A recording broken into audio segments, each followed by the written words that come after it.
Ya, saya doain yang tadi amin segera dapat ya dalam kata. Oke. Ya, teman-teman. Jadi kita itu memang berusaha keras bagaimana supaya kita itu bisa mengembalakan kawanan domba Allah.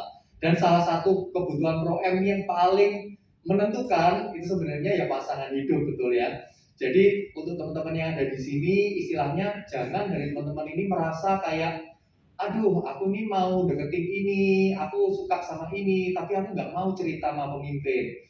Karena sebenarnya kita ini yang paling mendoakan teman-teman sekalian supaya teman-teman ini dapat pasangan yang terbaik daripada Tuhan.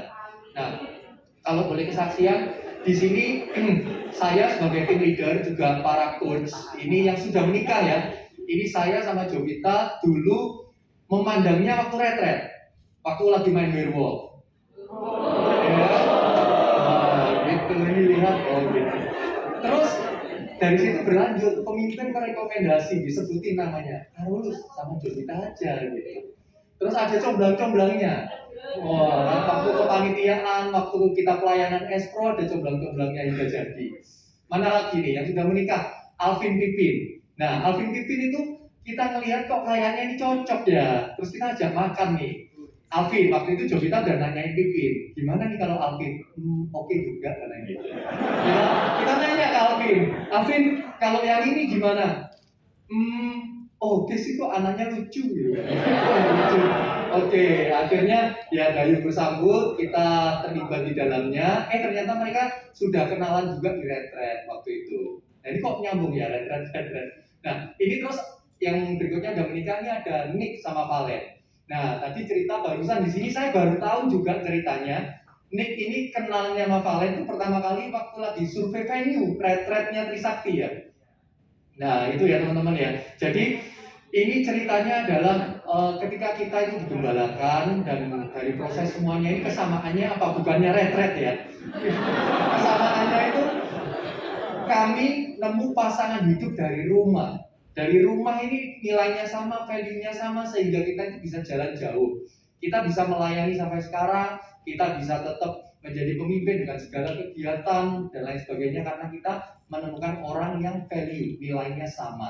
Jadi doanya kita sebagai pemimpin, ayo kita itu berdoa yang tadi 4 poin itu loh, dapat pasangan hidup terbaik, dapat istilahnya semakin naik, lalu nanti hidup dalam kekudusan, lalu nanti ketika kalian merasakan surga di bumi. Nah, itu yang menjadi doa kami. Jadi harapannya teman-teman ke depan kalau ada terkait dengan pasangan hidup itu jangan sungkan untuk cerita kepada kami karena kami ini menjadi orang yang mendoakan supaya teman-teman ini dapat pasangan hidup yang terbaik daripada Tuhan. Amin. Nah, berikutnya ini saya mau menyampaikan sebuah nilai, sebuah visi. Di sini kita baca sama-sama yuk, kita buka Alkitab kita.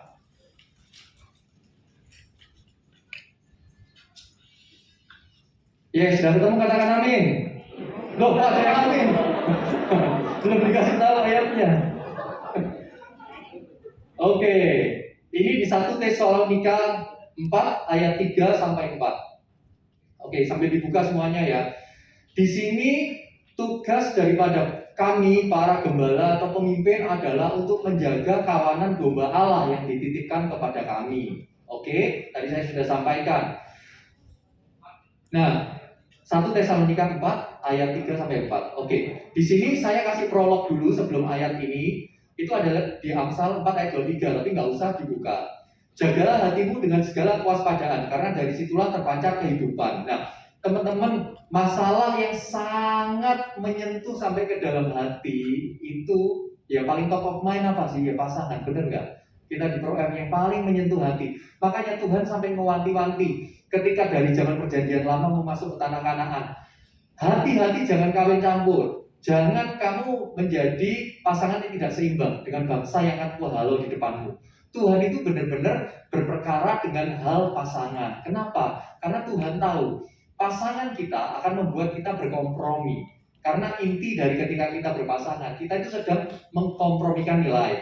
Misalnya, satu orang punya kompromi, satu orang ini nilainya adalah dia ini orangnya on time, satu orang ini orangnya slow. Nah, mereka bisa berantem tuh kalau mereka nggak ketemu di tengah. Tangkap ya? Jadi mereka harus ketemu jalan tengahnya. Yang on time banget mungkin akan mengurangi, atau yang satunya akan ikut. Nah, jadi dari sini Tuhan tidak ingin supaya umatnya itu kompromi di area bagaimana mereka menyembah Tuhan. Nah, kita baca ayat yang tadi ya. Sama-sama kita baca dalam hitungan ketiga, 1 Tesalonika 3, 1 Tesalonika 4 ayat 3 sampai 4. 1 2 3. Karena inilah kehendak Allah, pengudusanmu, yaitu supaya kamu menjauhi percabulan, supaya kamu masing-masing mengambil seorang perempuan menjadi istrimu sendiri dan hidup di dalam pengudusan dan penghormatan. Jadi tugas daripada kita semua, termasuk yang paling kita jaga sebagai pemimpin, adalah supaya teman-teman yang di sini itu hidup dalam kekudusan. Jadi nomor satu yang ada dalam hatinya Tuhan dan yang ada di dalam hati kami para pemimpin, yes, kita rindu kalian menemukan pasangan yang terbaik dari Tuhan. Tapi kehendak Tuhan yang nomor satu yang melebihi daripada pasangan adalah supaya kita itu hidup di dalam hidup yang kudus. Makanya sampai di sini dikasih tahu di Tesalonika ya, hei, kalau kamu nyari pasangan tuh ya, kamu cari satu istri supaya hidup dalam kekudusan, gitu loh. Jadi inti kita punya pasangan itu bukan for the sake of untuk kita bisa menikmati surga dan lain sebagainya, tapi karena Tuhan ingin kita hidup dalam kekudusan. Colek kanan kirinya, kamu dipanggil untuk menjadi kudus. Oke, di sini artinya apa? Firman Tuhan berkata di 1 Petrus 1, di sini dikata sebab ada tertulis, kuduslah kamu sebab aku adalah kudus. Jadi teman-teman, yang nomor satu saya mau katakan di sini adalah hiduplah kudus. Kudus itu artinya apa? Yang pertama, kudus itu artinya lahir baru. Orang yang lahir baru itu misalnya ikan ya, ikan itu kan hidupnya di air. Komuji sering khotbah, ikan tidak mungkin bisa terbang, sekalipun mau di gimana pun nggak bisa terbang. Orang yang tidak lahir baru di dalam Tuhan, ini hidupnya tidak akan bisa kudus. Ya, tapi ketika orang ini lahir baru, dia menjadi burung. Burung ini terbang, tapi ada waktunya burung ini terpeleset masuk ke air, tapi nggak lama-lama, gitu kan? Kalau dia tetap di air, kita harus curiga itu bukan burung, tapi itu ikan, ya kan? Karena dia nggak keluar dari air. Nah, sama. Yang pertama, untuk menjadi kudus kita itu harus lahir baru.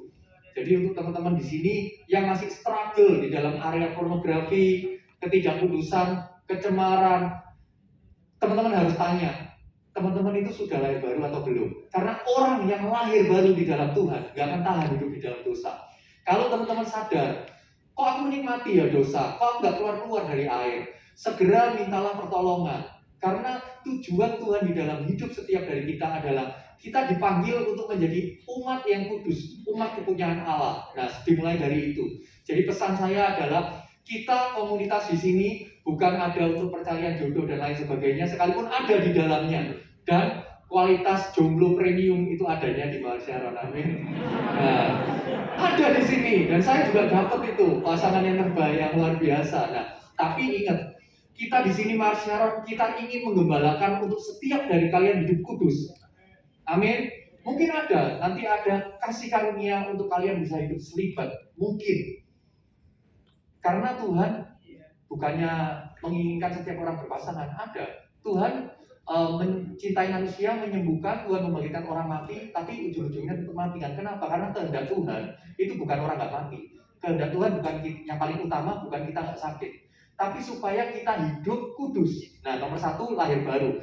Nomor dua adalah hidup kudus, artinya kita make a daily decision untuk kita ini melakukan kehendaknya Tuhan, gitu ya. Jadi hidup kudus artinya adalah kita harus punya waktu untuk saat teduh. Kita itu harus punya waktu untuk kita ini baca firman-Nya Tuhan. Tuhan ingin aku ngapain? Di sana akan ada proses. Orang Israel sudah ditebus sama Tuhan keluar dari bangsa Mesir, tapi harus mendengarkan perintah daily daripada Tuhan. Tuhan mau bergerak ke sini, dia harus taat. Tuhan bergerak ke sini, dia harus taat. Sama di dalam kehidupan kita, yang harus kita targetkan dan para pemimpin targetkan adalah supaya setiap kita itu hidupnya masuk dalam panggilan Tuhan. Jadi teman-teman di sini, saya mau make a clear statement bahwa gereja ini ada untuk melakukan kehendak Tuhan, dan kehendak Tuhan yang paling utama adalah supaya kita semua itu bisa masuk dalam rencananya Tuhan, menjadi umat yang kudus. Dan ketika kita nanti menemukan pasangan, itu adalah pasangan yang ketika kita sama dia, kita akan semakin hidup kudus, kita akan semakin naik tidak turun, kita akan semakin menjadi dampak, dan kita akan merasakan surga di bumi. Amin. Oke, teman-teman, karena keterbatasan waktu, saya minta kita semua bisa bangkit berdiri.